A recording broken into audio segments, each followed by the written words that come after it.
The girl who challenged the machine, Amara Velasquez, had never been inside a skyscraper that seemed to hum with its own heartbeat. But the headquarters of Kyle Industries was unlike any building she had ever seen. The glass walls stretched so high that they caught the morning light like the edges of a blade, and as she stepped out of the taxi, the reflection of the city seemed to swallow her whole.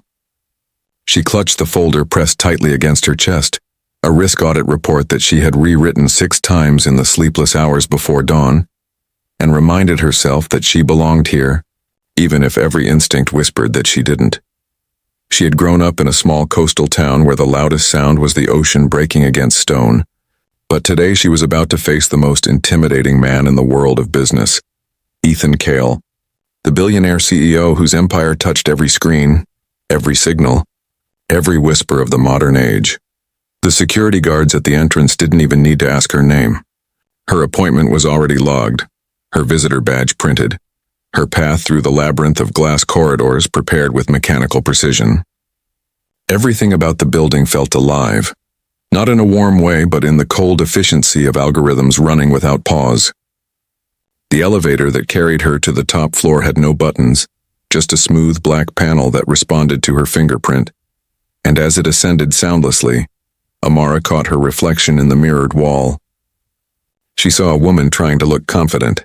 Navy blazer, neatly tied hair, eyes too bright to hide their nervous fire. "You've done harder things," she whispered to herself. "You've survived worse storms." But even as she said it, her pulse betrayed her. When the elevator doors opened, the world changed.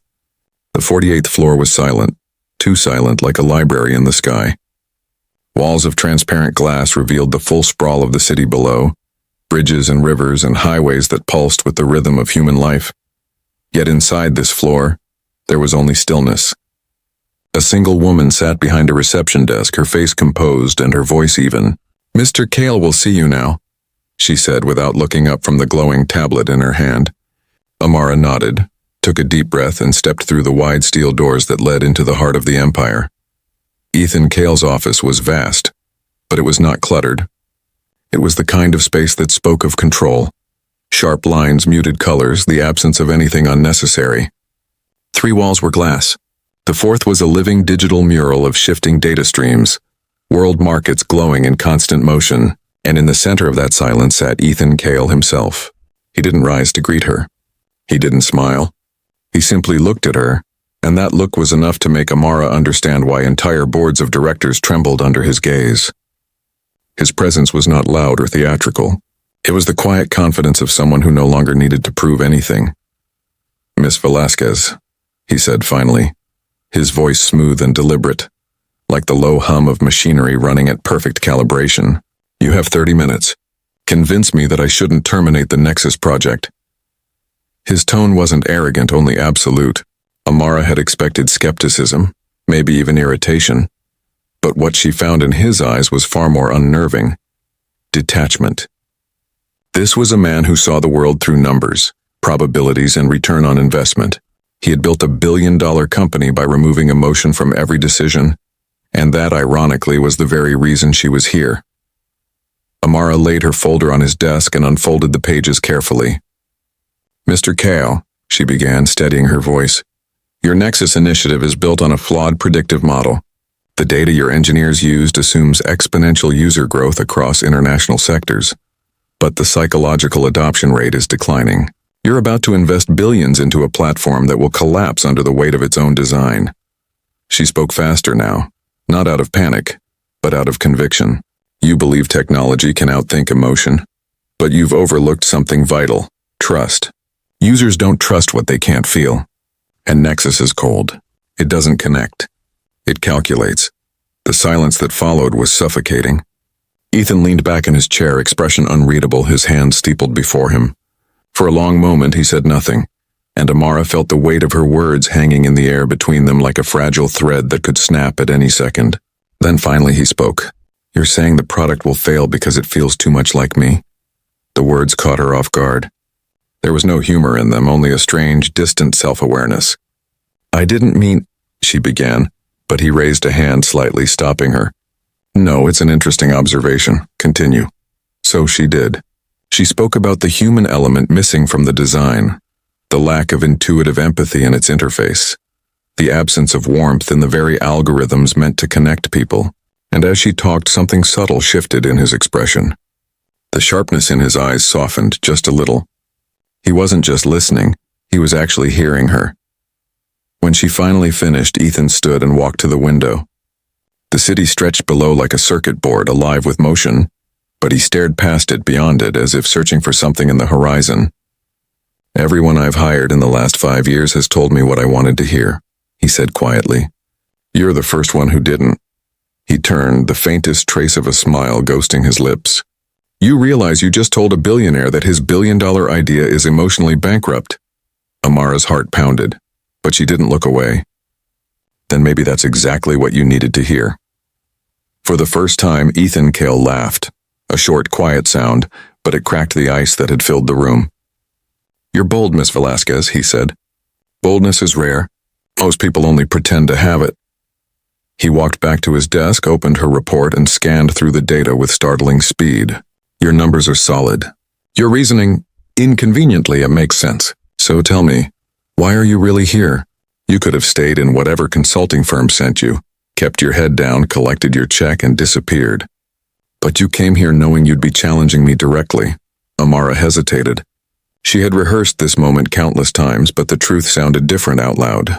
"Because I've seen what happens when people stop questioning power," she said softly. "My father ran a small engineering company back home.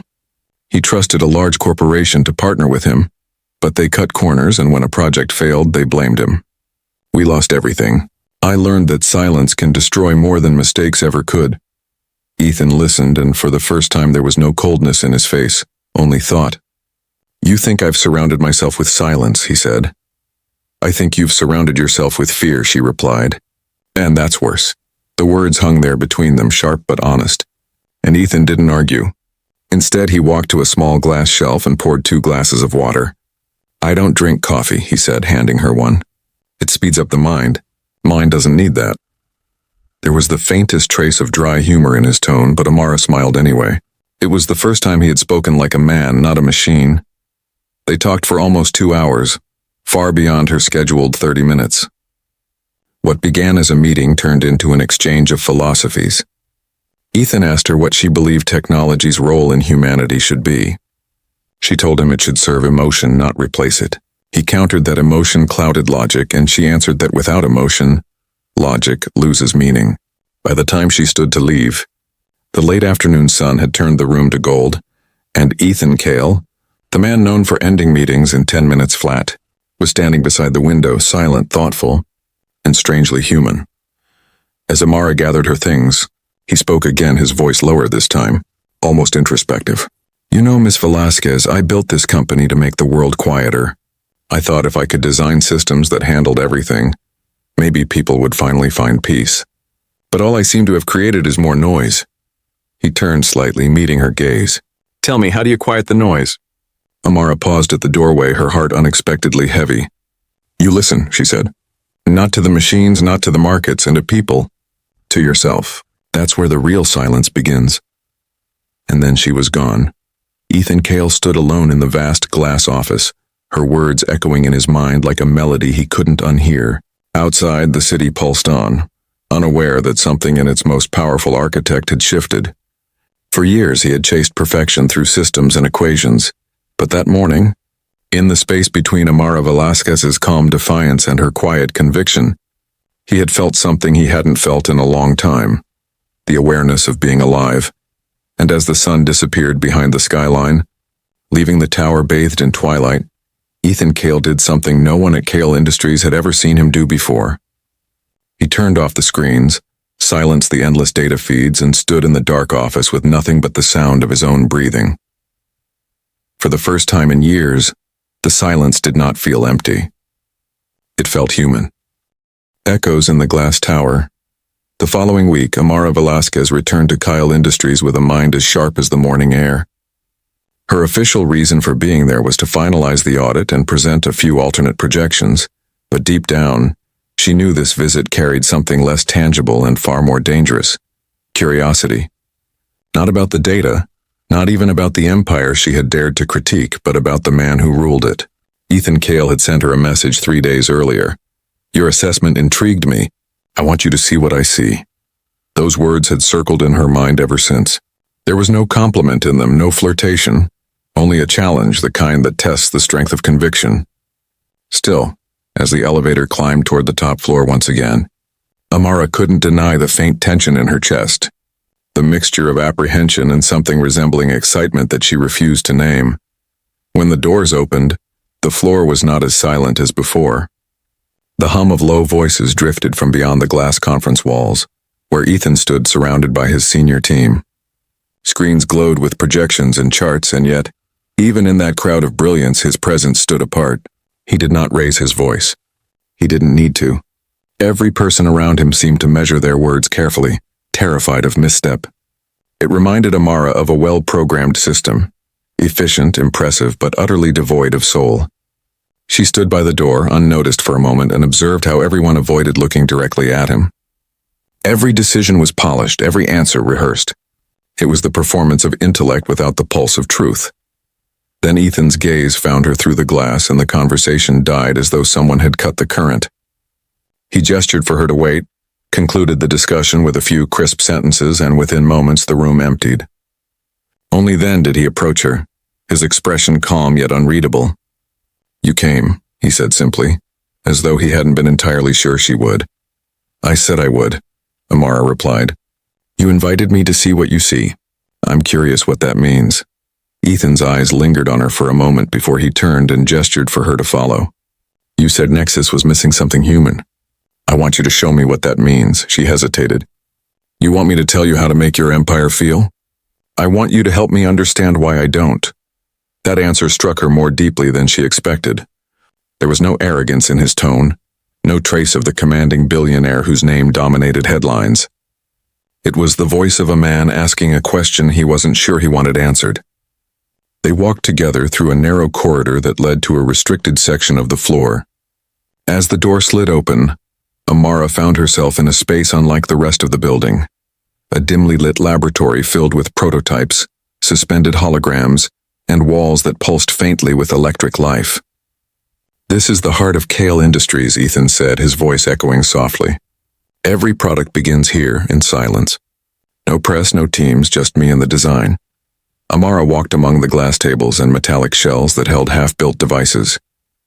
Some looked like fragments of the future. Others were only ideas frozen in motion. But what struck her most was the emptiness. There were no photos, no handwritten notes, no sign that a human hand had shaped these dreams. Everything here felt like it was built by logic alone. You built all this, she said quietly, and yet it feels lonely. Ethan's gaze followed hers. Lonely, he repeated the word as if testing its taste. You think a building can feel loneliness? I think the person inside it can. For a long moment, Ethan said nothing. Then he moved to one of the devices, a sleek console with a glass interface. This, he said, was meant to be the next phase of Nexus, a voice-activated empathy module. It was supposed to simulate human connection, but it failed. Every time we tested it, users described it as hollow, artificial, almost uncanny. We programmed it with every known emotional response, and still, it didn't feel real. Amara stepped closer, watching the faint blue glow of the interface pulse like a heartbeat. Because you can't simulate empathy, Ethan. You can only understand it by experiencing it. He looked at her, truly looked at her this time, and there was a depth in his eyes that hadn't been there before. Something caught between longing and recognition. Do you believe people like me can learn that? I think everyone can, she said softly, but only if they stop treating emotions like data points. He turned away as if the idea unsettled him. You talk about emotion as if it's a kind of intelligence. It is, Amara replied. It's the one thing machines can never fully replicate because it's built on imperfection. You can't predict it, you can't quantify it, and that's what makes it powerful. There was silence again, heavy but not uncomfortable. Ethan stood by the window staring at the sprawl of the city below. When I was a child, he said finally, his voice quiet and distant, my mother used to tell me that silence was a gift. My father worked in finance. Numbers, deals, everything about him was noise. She used to take me to the cliffs above the water and tell me to just listen, not to anything in particular, but to the space between sounds. I used to think it was nonsense. But lately I've started to wonder if that silence was what kept her sane. Amara studied him carefully. What happened to her? She died when I was 16, he said simply. After that my father filled every room with noise. Meetings, calls, transactions, and he said quiet was weakness. Maybe I believed him too much. There was something raw in the way he said it, something that peeled back the layers of control she had seen before. Amara wanted to speak, but the moment felt too fragile to disturb. Instead, she simply stood there beside him, both of them watching the clouds drift over the city, their reflections faintly merging in the glass. For a man who had spent his life building towers to the sky, Ethan Cale suddenly looked very human, not untouchable, not invincible, but weary in the way only those who carry too much responsibility can be. After a long pause, Ethan spoke again, his tone steadier now. You asked me last week how to quiet the noise. I've been thinking about that. You said to listen, but I don't think I know how anymore. Every sound I hear, I analyze it. Every voice, every pause, I measure its purpose. Even silence becomes another pattern to decode. Amara's heart tightened. Maybe you need to stop decoding it. Maybe you just need to feel it. He turned to her, a faint crease forming between his brows. How do you feel silence? By letting it happen, she said. By not trying to control it. Ethan gave a small, almost reluctant smile, a rare and fleeting gesture that softened his entire face. You make it sound easy. It's not, she replied, returning the smile. But it's worth it. For the rest of that afternoon, they walked through the lab as the city's light shifted from gold to gray. Amara spoke of human behavior, of how trust was not built through perfection but through vulnerability. Ethan listened, asked questions, and for once didn't interrupt. She told him that leadership wasn't about commanding fear but about inspiring presence. And though he said nothing in return, something in his posture changed. The rigidness in his shoulders eased, and when he laughed, really laughed, it sounded like something that had been locked away for years finally escaping into the open air. By the time they reached the elevator again, the office was nearly empty. The sun had disappeared and the first traces of twilight gleamed against the glass. As they waited, Ethan looked at her, his voice quieter now, almost hesitant.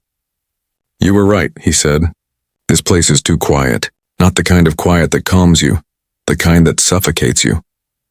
Amara tilted her head slightly. Then change it. He exhaled a slow breath, the weight of a man who had never allowed himself to admit that he wanted to. Maybe that's why I asked you here, he said. Because you remind me of something I've forgotten. What silence used to mean before it became just another form of control. When the elevator doors opened, Amara stepped inside, but before they closed, she looked back at him. Then remember this, she said gently. Silence isn't about the absence of sound. It's about the presence of peace. Ethan didn't move. He simply watched her descend, the flicker of reflection in the glass casting his face half in light, half in shadow. Long after she was gone, he remained standing there, her words echoing in his mind like a melody that refused to fade. For the first time in years, the noise in his head began to slow, not disappear, but soften, just enough for something else to be heard beneath it. The faint, steady rhythm of his own breath.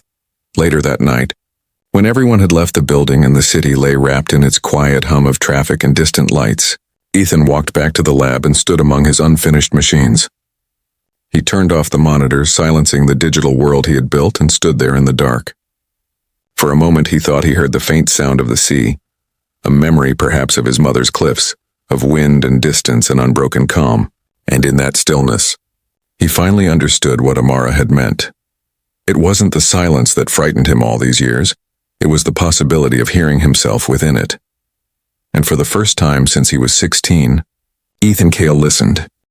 The night he turned off the lights. The following days passed like quiet ripples spreading across still water.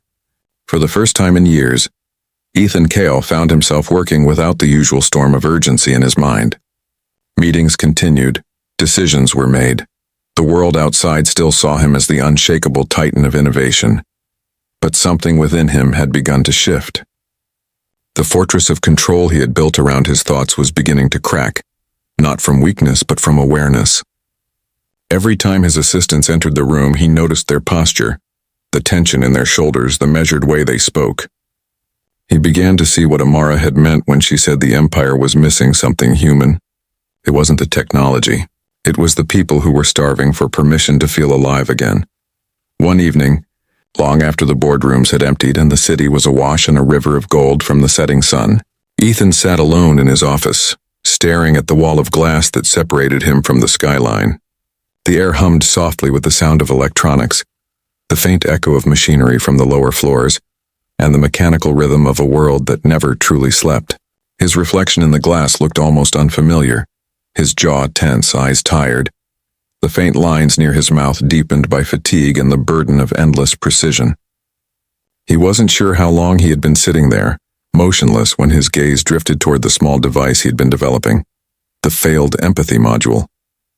Something about its glow disturbed him now. It blinked steadily, a mechanical imitation of life, and yet it felt more hollow than ever. He rose from his chair and walked toward it, running his fingertips along the cold glass surface. "You know every answer," he muttered to himself, "but you don't understand a single feeling." For a long time he stood there in silence, listening to the faint hum. Then he did something he hadn't done in years. He reached for the main console and switched it off. The blue light faded slowly until nothing remained but the reflection of the night outside. The darkness that filled the room was deep, almost sacred. He walked to the window again, the city lights stretching endlessly beneath him.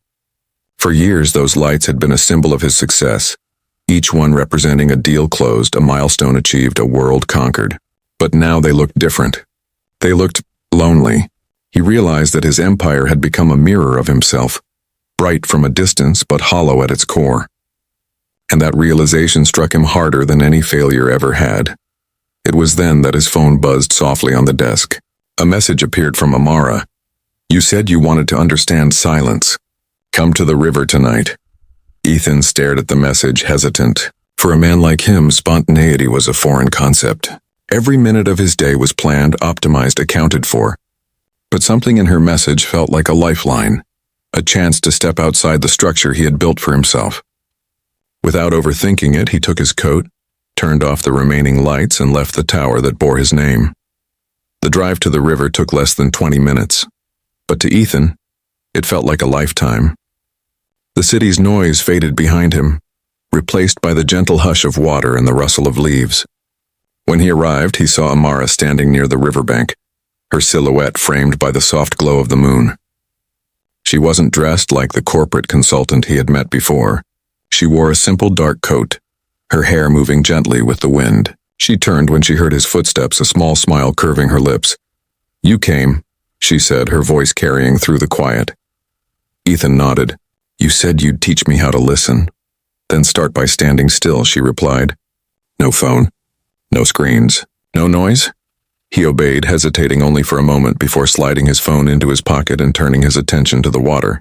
The river moved slowly, a wide silver band gliding beneath the night sky. Somewhere in the distance, the sound of an owl echoed.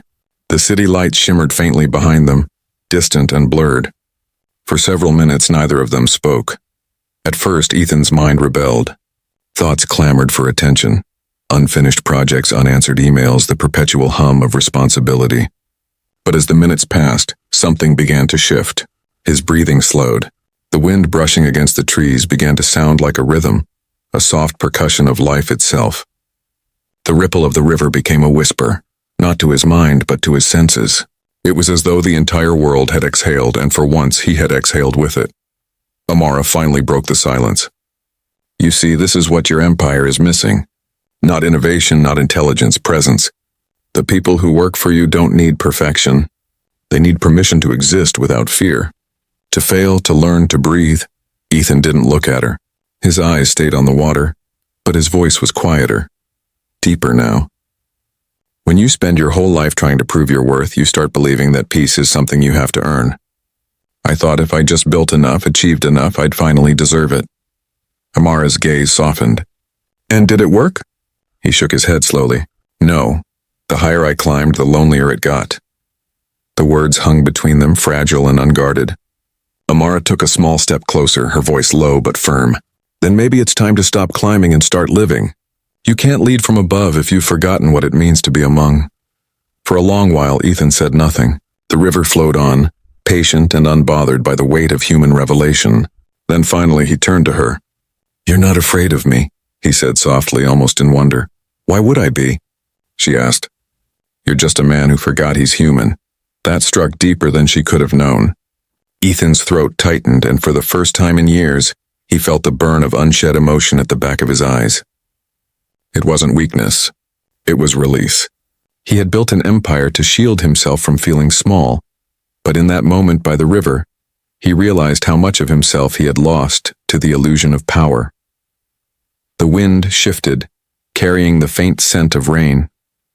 Amara looked up at the sky, then back at him. You know, when I was a child, my mother used to say something. She said, the soul doesn't grow in the light.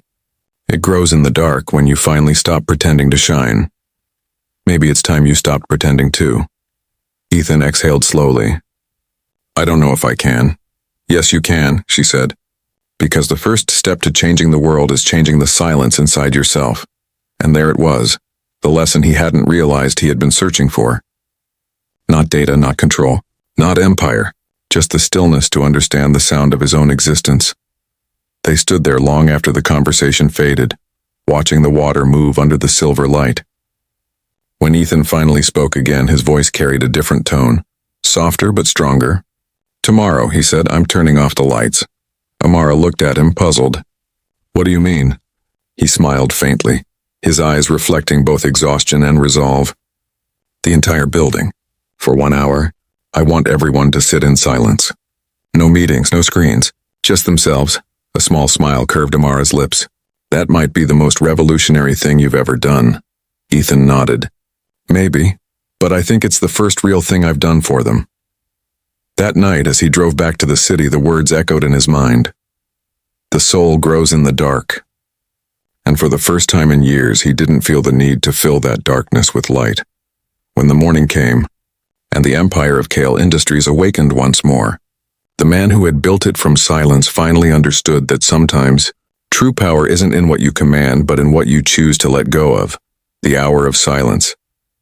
The morning arrived cloaked in silver mist, the kind of dawn that softened even the sharpest edges of the city. Kale Tower rose from that fog like a monument of ambition, its glass walls glimmering faintly as the first light touched them. Inside, the usual rhythm had begun. Footsteps echoing through marble corridors, assistants clutching tablets, analysts whispering to one another about projections and reports. The heartbeat of the empire pulsed steadily, predictable and relentless, but something unseen lingered in the air that morning, a quiet undercurrent, as if the building itself was holding its breath. Ethan Kale arrived earlier than usual. His car stopped at the private entrance, and for once he didn't have a trail of executives waiting to greet him. He walked through the lobby alone, his reflection passing across the polished floors like a shadow of who he used to be. The guards nodded stiffly, unsure if they should speak, sensing something different about him today. When he reached his office, he didn't immediately power on his screens or check his calendar. Instead, he stood by the vast window, hands in his pockets, watching the city stir beneath him. The world was already awake, chasing numbers, chasing deadlines, but he was done chasing. At precisely 8:30, the executive board gathered in the glass conference room for their routine meeting. Rows of faces appeared, serious, prepared, expectant. Ethan walked in with a calm expression and no tablet, no files. Just presence. The room quieted almost instantly. They waited for him to speak, unaware that today would be unlike any other. Before we begin, Ethan said, his voice steady but softer than they had ever heard it, I want you all to put your devices away. A ripple of confusion passed through the room. Several executives glanced at one another, unsure if they had heard correctly. One of them, a tall man in a tailored suit, hesitated before speaking. Sir, if this is about confidentiality, we've already secured. No, Ethan interrupted gently. This isn't about security. It's about silence. Now the confusion deepened. Ethan stepped closer to the long glass table, resting his hands on its surface. For years, he began, this company has thrived on precision, performance, and control. We've built systems that run faster than thought, machines that can predict human behavior, and algorithms that never sleep. But somewhere along the way, we lost something essential, something that no code can replace. He paused, letting his gaze sweep across the faces staring at him. We lost our humanity. The words hung in the air like a shockwave. No one moved. Some frowned. Others shifted uncomfortably. A few lowered their eyes. Ethan continued, his tone calm but powerful. Today, for the first time since Kale Industries was founded, I'm ordering an hour of silence. No screens, no emails, no meetings. I want everyone in this building to stop, to sit in stillness, to breathe, to remember who they are beyond the numbers. The room erupted into murmurs. Someone protested that clients couldn't be kept waiting. Another mentioned production timelines. But Ethan simply raised his hand and the room fell quiet again. The world won't end if we stop for 1 hour, he said. But maybe, just maybe, something new will begin. He turned to his assistant, who had been standing by the door, wide-eyed. Send the order across all departments. At 10 a.m., everything stops. By the time he left the meeting, the news had spread like wildfire. The entire building buzzed with confusion. Employees whispered in hallways, questioning if it was a test, a publicity stunt, or some form of corporate experiment. Departments speculated. Analysts checked their schedules in disbelief. But when the clock struck 10, something extraordinary happened. The lights dimmed. Screens across the tower went dark. The endless hum of machines, the chatter, the typing, all of it faded into silence. For the first time in the company's history, Kale Industries stood completely still. At first, the silence was uncomfortable. People fidgeted in their seats, uncertain what to do with themselves. Some stared at their reflections in the blackened monitors. Others exchanged uneasy glances as if waiting for permission to breathe. But as the minutes passed, something remarkable began to unfold. A young programmer on the 23rd floor, who hadn't taken a lunch break in weeks, stood by the window and simply watched the clouds drift past the skyline. A marketing executive, known for her sharp tongue and restless ambition, closed her eyes and realized she couldn't remember the last time she had felt the weight of peace. In the design lab, a group of engineers began to talk quietly, not about data, not about deadlines, but about their families, their dreams, their exhaustion. And slowly the silence transformed. It was no longer empty. It became full of thought, of reflection, of presence. Ethan walked the corridors during that hour. He moved through departments where people sat in quiet groups, through lounges where employees stood by the windows, some smiling faintly, others lost in thought. Every floor he visited felt different, lighter, more human. No one dared speak loudly. It felt sacred somehow, this shared stillness that connected them all. He realized that silence wasn't the absence of sound. It was the return of awareness. When the hour ended, the lights brightened, screens blinked back to life, and the sound of work resumed. But it wasn't the same sound. It was gentler. Conversations began with small smiles. People moved slower with more intention. Something had shifted in the pulse of the building, subtle but unmistakable. Later that afternoon, Ethan stood in the main lobby. The giant Nexus installation, the symbol of his empire, stood there as always, glowing with its mechanical light. He approached it slowly, feeling the stares of employees who had gathered to see what their CEO would do next. Without saying a word, he placed his hand on the surface of the device and turned it off. The hum stopped. The lights faded, and for a long moment the entire lobby was bathed in pure, unbroken quiet. He turned to face them, his expression calm, his voice carrying across the marble floor. "We built this to connect the world," he said. "But connection doesn't come from noise. It comes from stillness. It comes from presence. What we did today, this hour, it's not the end of work. It's the beginning of meaning." No one applauded. They didn't need to. The weight of the moment settled over them all, a collective understanding that something irreversible had just taken place. The empire that once defined itself by perfection had rediscovered its heart. When the crowd dispersed, Ethan remained standing there alone.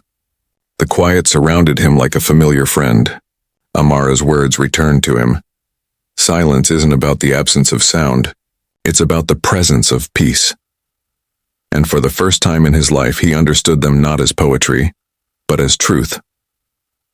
As the day drew to a close, he returned to his office and watched the city again. The skyline shimmered in the evening light, but it no longer felt like a monument to isolation. It felt alive, breathing, imperfect, and therefore beautiful. The world below had not collapsed because he had stopped it for 1 hour. Instead, it had grown softer, kinder, more awake. And in that realization, Ethan Kale, the man who once believed silence was weakness, found something he had never felt in all his years of victory. Peace. Not the peace of control, but the peace of letting go, the breathing of the world. The following weeks transformed the empire in ways no quarterly report could measure. What began as a single hour of silence rippled outward into something deeper, reaching corners of the company Ethan Cale had never even stepped into. Teams began holding quiet sessions before major decisions, where no one spoke for 5 minutes, just breathing together, grounding themselves before the rush of logic and competition began. Departments that once thrived on rivalry now exchanged ideas. A sense of humanity, long buried beneath deadlines and performance metric, began to bloom again. The building that once echoed with the mechanical hum of industry now carried a softer rhythm, one born of awareness and belonging. For Ethan, however, the transformation was not confined to his company. It had begun inside him long before that morning, the day Amara Velasquez had walked into his life with eyes that saw through every layer of armor he had built. Since then, he had been shedding pieces of the old man, the one who thought power was measured in silence, who mistook solitude for strength. Now he sought meaning in the simplest gestures. A shared meal with an intern who had been afraid to speak up in meetings, a handwritten note of gratitude to his engineers, an afternoon spent walking through the manufacturing floors and listening instead of instructing. The world outside noticed. Articles began to circulate under headlines like The Mindful Billionaire and Cale's Quiet Revolution. Some praised his new philosophy, calling it visionary. Others mocked it, branding it naive. But Ethan didn't care for either label. For once, he wasn't playing to an audience. He was finally living by his own principles. When journalists asked what inspired the shift, he gave them the simplest answer possible. I realized that even empires need to breathe. Amara continued her work as an external consultant, though now she found herself spending more time in Cale Tower than anywhere else. She had been offered a permanent position several times, but she always declined gently. "I think I can do more good when I'm not owned by anyone," she had told him. Ethan respected that. It was one of the reasons he admired her so deeply. She refused to be absorbed into power. She remained independent, unshakable, grounded in her purpose. Whenever she entered a room, people seemed to straighten, not out of fear, but out of quiet respect. She had become a compass for truth in a world addicted to illusions. One late evening, months after the day of silence, Ethan invited Amara to the terrace on the 47th floor, the same place where he had once turned off the lights and spoken those unforgettable words. "I just want to hear your breathing." The city below shimmered under a velvet sky, the lights of San Francisco spreading like constellations across the earth. A gentle wind moved through the air, carrying the scent of the bay. The terrace was unchanged, yet everything felt different now. Amara arrived wearing a long gray coat, her hair tied loosely, her expression calm, but curious. "You asked for me," she said, walking toward him. "It's been a long time since you needed my advice." Ethan smiled faintly. "I always need your advice," he said. "I've just learned to listen better in the silence." She studied him for a moment, then nodded approvingly. "You've changed this place," she said quietly. "And maybe yourself." He gestured toward the edge of the terrace. "Walk with me?" They moved side by side, their reflections rippling in the glass wall behind them. Below, the world pulsed with life, traffic flowing like rivers of light, buildings glowing with stories of millions of strangers. "When I built this tower," Ethan said, "I thought it would be my monument. I believed I was creating something that would stand forever, proof that I existed, proof that I mattered." He paused, his gaze distant. "But now I see it differently. This tower isn't proof of anything. It's just a vessel. The real legacy isn't in the glass or the steel. It's in the people breathing inside it." Amara looked at him, her voice soft but steady. "You've learned to measure success in heartbeats instead of profits." He turned to her, eyes reflecting the city lights. "Because of you," she shook her head. "Because you were ready to listen." They stood in silence for a while, letting the wind carry their thoughts. Somewhere below, a siren wailed faintly, then faded into the distance. The sounds of the city came alive. The low hum of engines, the whisper of the bay, the rhythm of existence. Ethan closed his eyes for a moment and breathed deeply. When he spoke again, his voice was low and thoughtful. "Do you remember that night?" Amara smiled faintly. "When you turned off the lights?" "Yes, back then, I thought I wanted silence because I was tired of the noise outside." But I've learned that true silence isn't about escaping the world. It's about being fully inside it without the armor. When I said I wanted to hear your breathing, I didn't realize it meant I was finally hearing life itself. Her eyes softened, and for a moment she looked at him not as the man who once terrified boardrooms, but as someone human, fragile, alive. "And what do you hear now?" she asked. Ethan tilted his head slightly, listening to the sounds around them. The heartbeat of the city, the faint rhythm of footsteps from distant floors, the whisper of air between skyscrapers.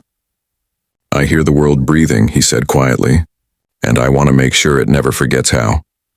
The next morning he announced something that stunned everyone once again.